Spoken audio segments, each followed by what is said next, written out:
गीत कह रहा है, सोए रही थी मैं तो खोल के किवाड़, सोए रही थी मैं तो सोए रही थी,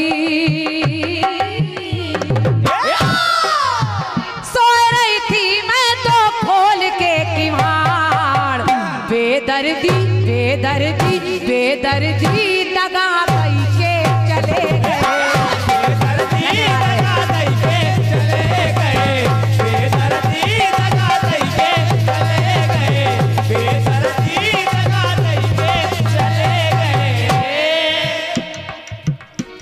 गीत कह रहा है बेदर्दी दगा दई के चले गए। आदमी दीक्षित जी सुनिएगा, अब उनके गीत में बेदर्दी दगा दई के चले गए, लेकिन जो मैं खंड गीत दे रही हूँ इसमें केवल दई के नहीं, कहाँ दई के चले गए और कहाँ लई के चले गए। समझते रहिए आप लोग, दोनों बातें सुनिए। सुनिए, बैठिए थोड़ी देर भैया। जिस समय अच्छा भगवान श्री कृष्ण के परम मित्र हैं सुदामा, सुदामा की मित्रता का बखान आज तक लोग करते हैं, उनके जैसी दोस्ती शायद कोई कर ही नहीं सकता। कैसे मित्र हैं सुदामा, जिन्होंने कन्हैया के होने वाली दरिद्रता को स्वयं ले लिया। वो चने खाकर, श्रापित चने खाकर और गरीबी झेल रहे हैं। वो द्वारिकाधीश बनकर बैठे हैं, इधर सुदामा गरीबी में बुरे हाल में रह रहे हैं। घर में खाने को नहीं है, बच्चे भूख से व्याकुल हैं, सोने को बिस्तर नहीं है। एक दिन सुशीला ने कहा, अपने स्वामी सुदामा से कहा, स्वामी आप रातों दिन द्वारिकाधीश का नाम लेते हैं, अरे मित्र का मतलब होता है वो मदद करे, आप अपने मित्र के पास जाकर कोई मदद क्यों नहीं लेते? एक बार जाइए, हमारे भी बच्चे भूख से मर रहे हैं, कुछ खाने को मिल जाएगा।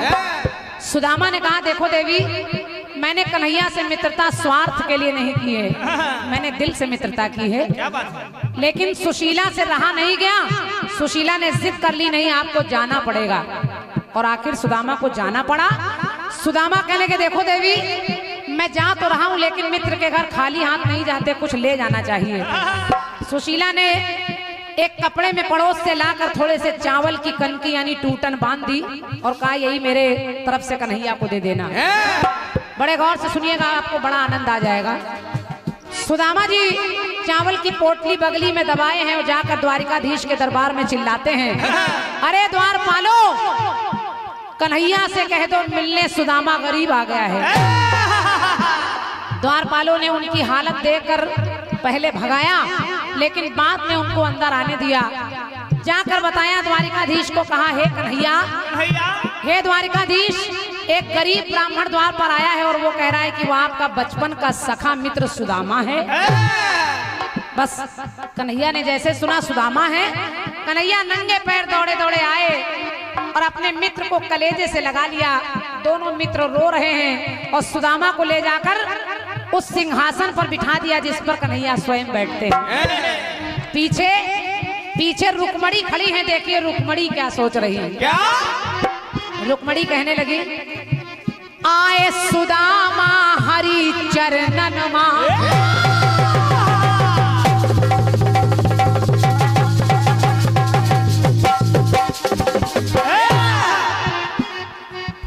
रुक्मणी कहने लगी, क्या? आए सुदामा हरि चरणन मां, लेकिन बैठ गए खुद हरि चरणन मां। आए तो वो हैं, लेकिन बैठ कन्हैया गए चरणों में, और केवल बैठे नहीं, पानी परात तो हाथ छो नहीं, नैनन के जल से पग धोए। मित्र मित्र मिल रहे हैं। रुक्मणी ने देखा कि कन्हैया ने सुदामा की बगली से वो चावल की पोटली खींची और कहा, हमारी भाभी ने क्या भेजा है। खोला, एक मुट्ठी चावल की कनकी खाई, एक लोक दान में दे दिया, दूसरी खाई, 2 लोक दान में दे दिया, और तीसरी खाने चले तो रुक्मणी ने हाथ पकड़ लिए। और रुक्मणी कहने लगी, ये सुदामा तो बड़े चालाक हैं, क्योंकि आए सुदामा हरि चरणन मां, बैठ गए खुद हरि चरणन मां। तो वहां रुक्मणी करती है मन मां विचार, रुक्मणी करती है मन मां विचार, के दुई मुट्ठी चावल दई के चले गए।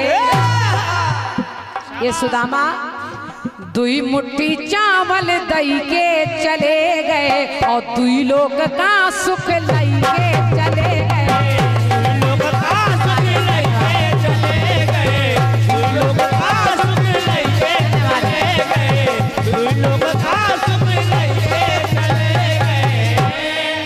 चाचा इसको कहते हैं सरल कीर्तन। और क्या? इसमें 3/4/5/6 नहीं है, सीधा साधा है। सीधा अपने आप लोग अपने आप तालियां देंगे, कहने की आवश्यकता भी नहीं है। 2 मुट्ठी चावल दई के चले गए और दुई लोग का सुख लई के चले गए। लेकिन सुदामा को नहीं पता कि हमें 2 लोग तान में मिल गए हैं। सुदामा रास्ते में जा रहे हैं तो मन में विचार कर रहे हैं, कन्हैया कितना मतलबी यार है, हमको कुछ भी नहीं दिया। और क्या? एक पेप्सी तक भी नहीं पिलाया। सुदामा सोच रहे हमें कुछ नहीं मिला। लेकिन जब सुदामा अपने द्वार पर पहुंचे तो वो टूटी फूटी झोपड़ी महल में परिवर्तित हो गई। वो बुढ़िया गुड़िया जैसी लग रही है और बच्चे बाल गोपाल खा खेल रहे हैं। तो बस सुदामा कहने लगे, क्या? चुपके से आ गए हैं मदन मुरार, चुपके से आ गए हैं मदन मुरार, सुख की गठरिया दई के चले गए। वो सुख की गठरिया दई के चले गए और दुख की गठरिया दई के चले गए।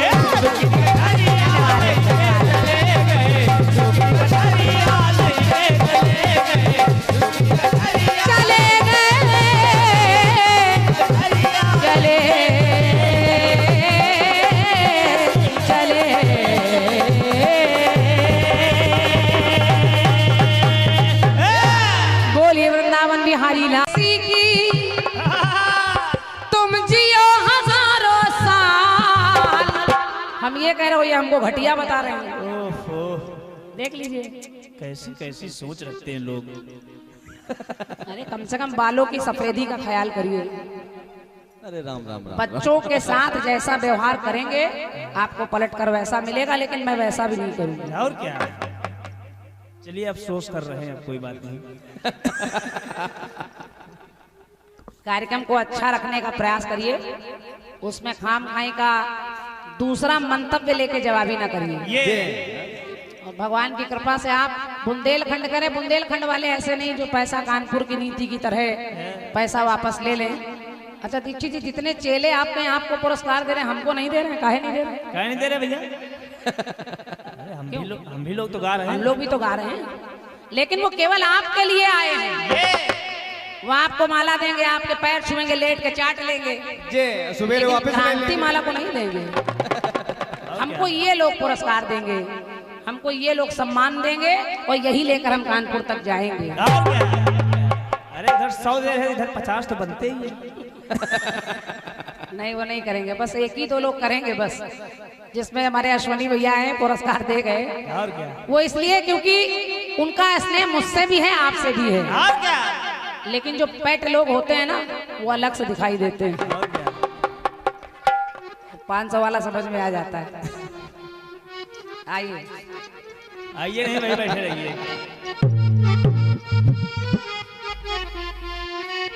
आप हमारे आदित्य, मैंने पूरा 1 पेज पूरा आपकी दुनिया की बातें ही लिखी हैं।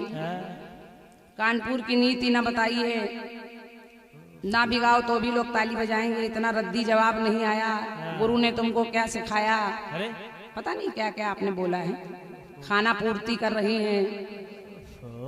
चलिए दीक्षित जी, आप बड़े हैं, बड़ों को शोभा देता है। आप अगर 2 चांटे भी मार देंगे तो उसको हम स्वीकार करेंगे, क्योंकि हम आपसे छोटे हैं। और क्या? लेकिन ये लोग आपके बड़प्पन की चर्चा जरूर करेंगे कि बड़े लोग कैसे थे। और क्या? ऐसी होनी चाहिए कलाकार की सोच। एक कट पीस आपने दिया है। कैसे? अच्छा, अभी आप जवाब सुन रहे थे, लाइन आप गा रहे थे कि सास ससुर भी उनके संग, पति भी तो इनको भी प्रणाम किया करते हैं।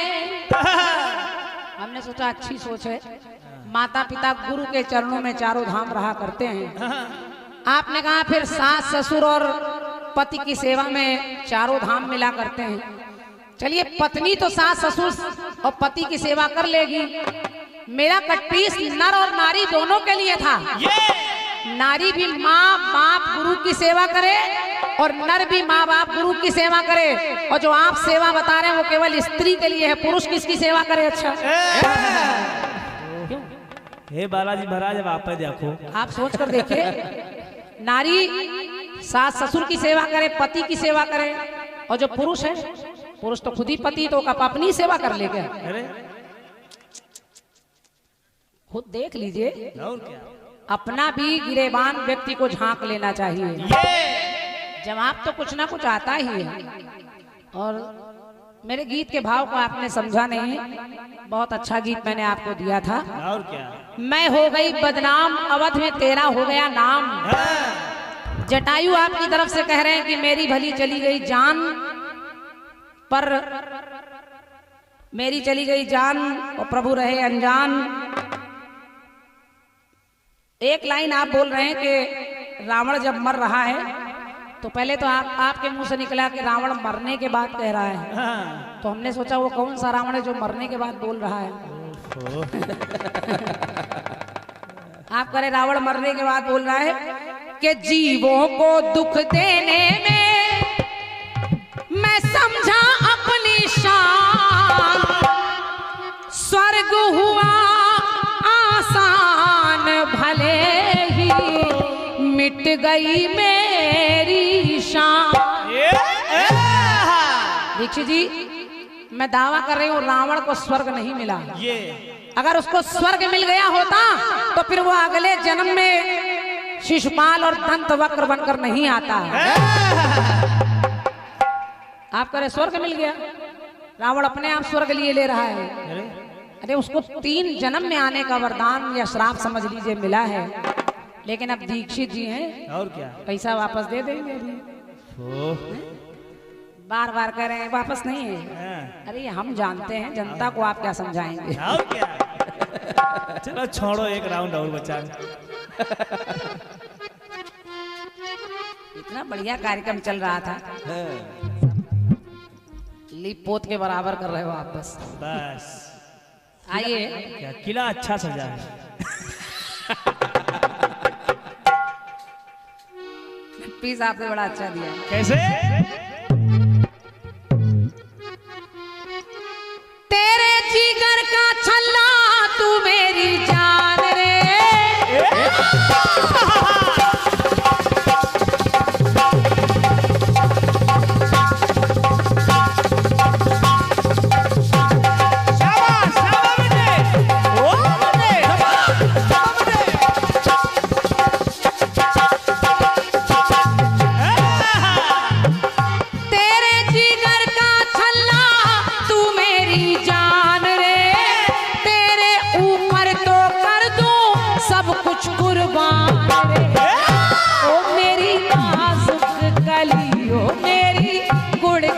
डली मैं तेरी लिया दूं पाजेब, राजी बोल जा और राजी बोल जा। जड़ी मैं तेरी ला दूं पाजेब, राजी बोल जा। जड़ी मैं तेरी ला दूं पाजेब, राजी बोल जा। राजी बोल जा। जड़ी मैं तेरी ला दूं पाजेब, राजी बोल जा। कह रहे मैंने बहुत सस्ता कट पीस लिखा है, इससे सस्ता कट पीस कभी नहीं लिखा। और क्या? अरे आपकी कलम है, आप जो लिख देंगे वो ब्रह्मा जी नहीं लिख सकते। ये बात हम लोग बड़ाई कम नहीं करेंगे, आज बड़ाई आपको करते ही रहेंगे।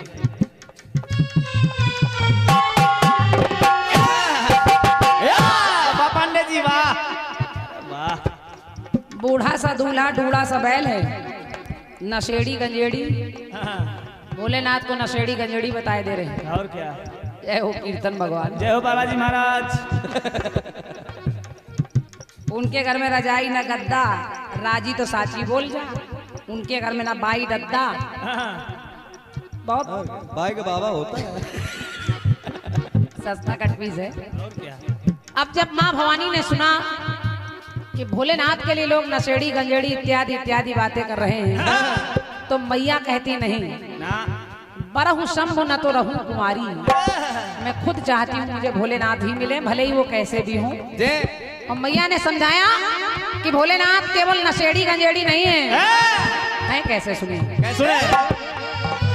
अजर अमर है स्वामी स्वयं अमरनाथ है।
इसको कहते ढोलक बजाना।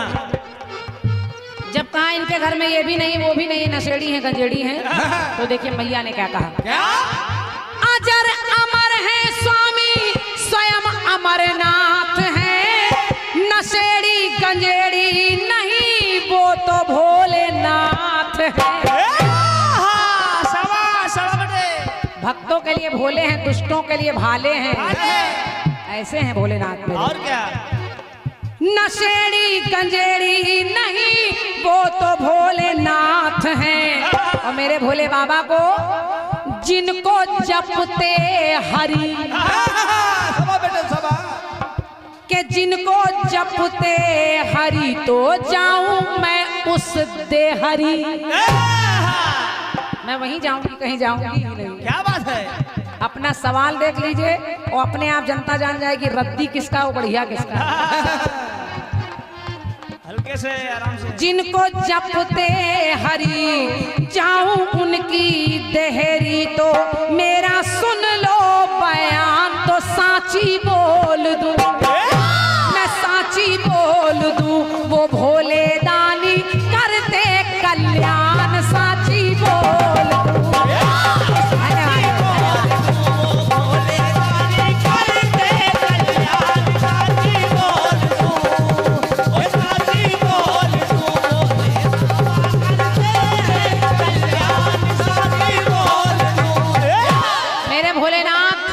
सबका कल्याण करते हैं, उनको रजाई गद्दे तक में सीमित मत रखिए। अरे जो भोलेनाथ सोने की लंका दान में दे देते हैं, उनको रजाई गद्दा से क्या लेना देना, उनको दद्दा वद्दा से क्या लेना देना, वो तो दुनिया का कल्याण कर रहे हैं। और क्या? जो लंका बना कर दे रहे हैं वो ऐसे दानी, भोलेनाथ साधारण दानी नहीं है, ऐसे दानी की अपनी पत्नी तक को दान में दे दे रहे हैं। इसलिए उनको भोले दानी अजर अमर अविनाशी कहते हैं। क्या बात है? तो जिनको जपते हरि मैं जाऊं उस देहरी तो मेरा सुन लो बयान मैं साची बोल दूं, मैं साची बोल दूं। वो भोले बाबा करते कल्याण साची बोल दूं, भोले बाबा